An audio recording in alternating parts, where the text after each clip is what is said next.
question I wanted to ask you. So I'd like you to kind of tell me about your family. You're from Mexico. And what are they like? Do you miss anything? So my family in Mexico, we're all very close. I have one sister, my mom and dad, and my grandma recently moved in with us. I miss them a lot because, as I said, we are really close in Mexico. We're still very family oriented. Um,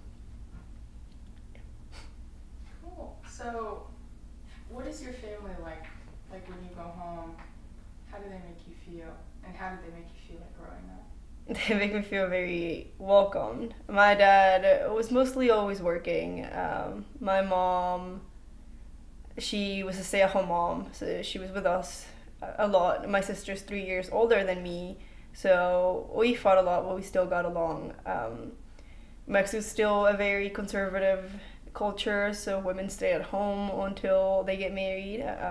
The women's supposed to stay at home and cook and take care of the kids, which is what my mom did, and I loved it. I had a great childhood, and we usually go to the sports club, and my mom used to drive me around and my sister and I around everywhere. They used to take me to the barn because I used to ride horses there. And then we go to the club and take a shower, and we'll go home, and then my mom would make dinner, and then my dad would come home, and we just kind of had a family night, and then we'd play a game or watch a movie and watch TV.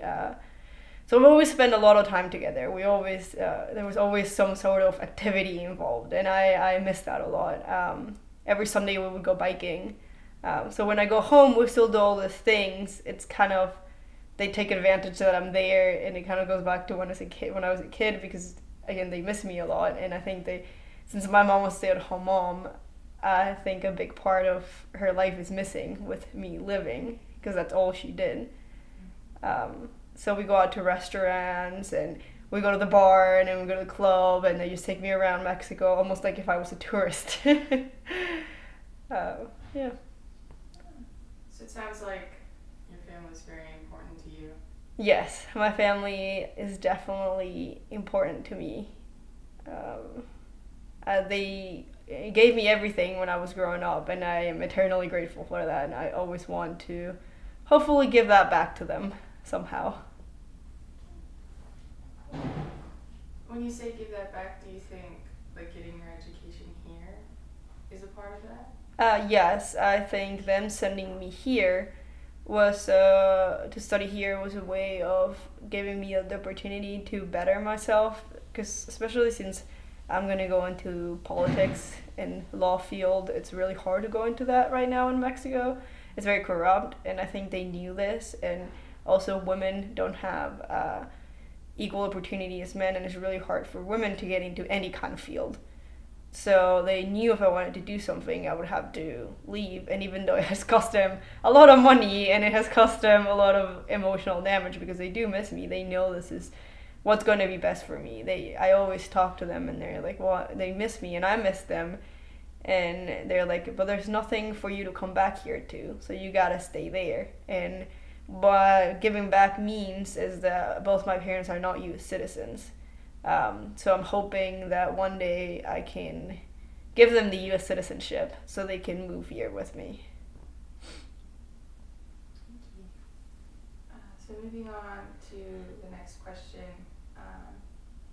I'd like you. So you could you like walk me through like an average day in your town in Mexico while you were growing up there, or when you visit now? Kind of what you would traditionally do, and you kind of did that before talking about what you did with your family. So it was a little bit different when I was. I guess it's always been like this. Depends on the day of the week. Usually, when I was younger in Mexico, we would wake up during the week. My mom would always be up, and she had already made breakfast for us before we would leave for school, which I hated when I was younger because it made me have breakfast at like 6 in the morning, and now I'm like, wow, I miss that so much. I appreciate it now so much. So all breakfast would always be made, freshly squished orange juice, and then she would drive us to school because obviously we don't have school buses. Drop us off, and then she would pick us up from school because my sister and I went to the same school, and then we would go home, eat, and then my mom would take me to the barn, and I would just ride all afternoon. That's all I did. And then I would go back, and we would have dinner. But dinner was usually just like a small dish or something, and then I would do homework usually, or lunch after school. It was a big meal, and that's when my dad came home and ate with us, and then he would go back to work. And during the weekend, it usually involved going to the sports club and playing tennis with my parents, go to church, because we always went to church, and then go out to a restaurant. So it always involves some sort of sports activity in the morning. And when I go home now, it's basically the same thing, only I don't ride anymore. So we just do other stuff. And I don't go to school. So, what do you like, or what do you like best about living in Mexico, or what did you like best about living there? I think that what I liked best, it was that we were so family orientated, and I had that support always around me. I was never alone. I never felt lonely.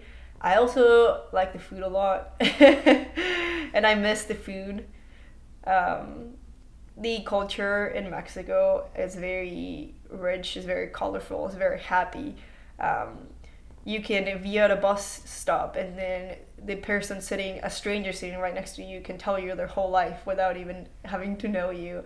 And I miss that. I miss the friendliness of the Mexican culture. Okay, cool. So we're gonna move to the next section, which is kind of like journey to America. So my first question is, what options did you look at for higher education after high school? In America? Anywhere. When you were thinking about it. So as soon as I started high school, I started looking for options of higher education when I graduated high school, and I kind of knew that I wanted to go into law or be a lawyer or some sort of area around there. When I was talking to my parents about this, they obviously pointed out there was this one... There it goes. Sorry. I saw it, I was like, oh such no, a little... oh no, Yeah. it's gonna fall. There we go. Stay. I'm not talking too fast, right? Because sometimes I No. talk too fast, and I'm really trying to slow down. No, I think you're doing pretty Okay. good. It's like a good speed. Okay, good. Okay. And you're like giving me like a lot of like stories and stuff, Yeah. which is like what I want. Okay, So, perfect. I like that. So yeah, you can just start that over. You're looking at law. Just the completely Yeah, over. you just start. Okay. So when I started high school, I started thinking about higher education, and I knew kind of that I wanted to go into some sort of law or be a lawyer or politics, so somewhere in that field.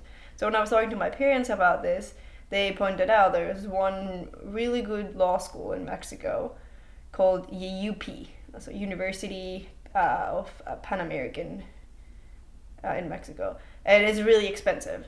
But my mom also studied in the U.S. She went back to marry my dad, so she never really pursued a master's or got a job or anything in the United States. She also wasn't an American citizen, so she couldn't stay. But she pointed out that studying in the U.S. was the best thing that could ever happen to her. And if I did want to go into the law field, she said that I would probably do better in the U.S. And since I had a U.S. citizenship, she said that I should go for it. So she was basically the one who pushed me and encouraged me to look for colleges in the U.S. because let me tell you, it was not easy. Obviously, you can't tour.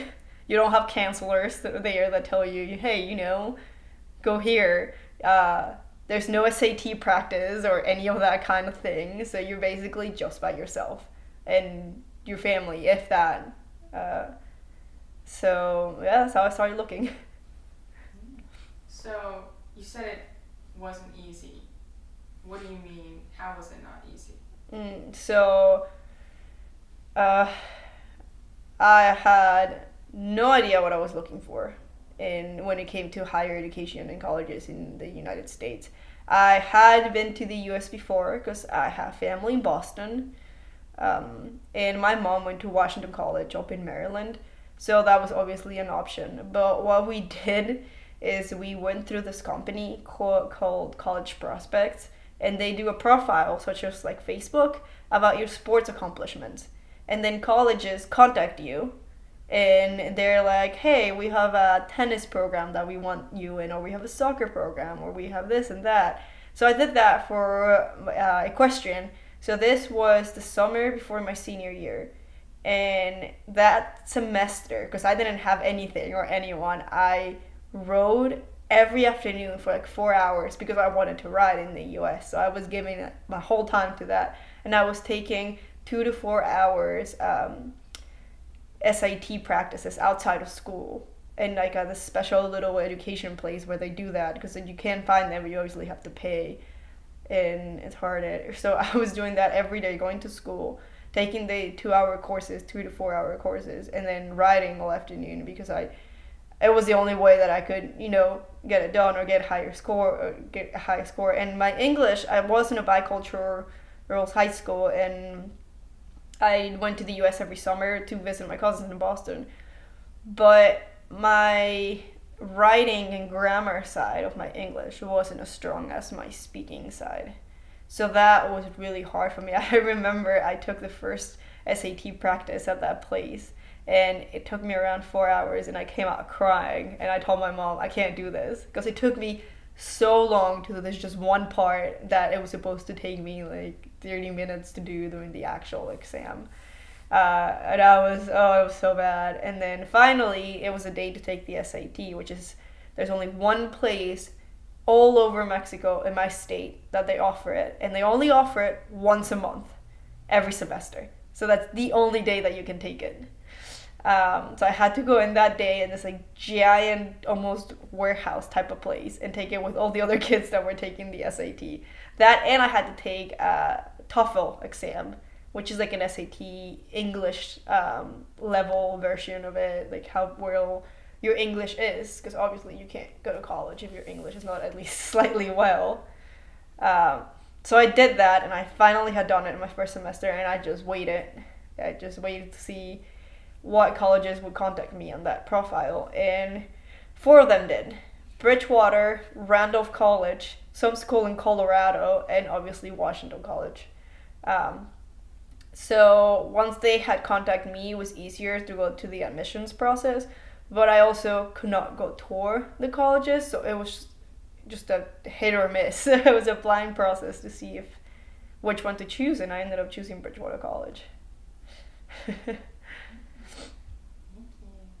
So it sounds like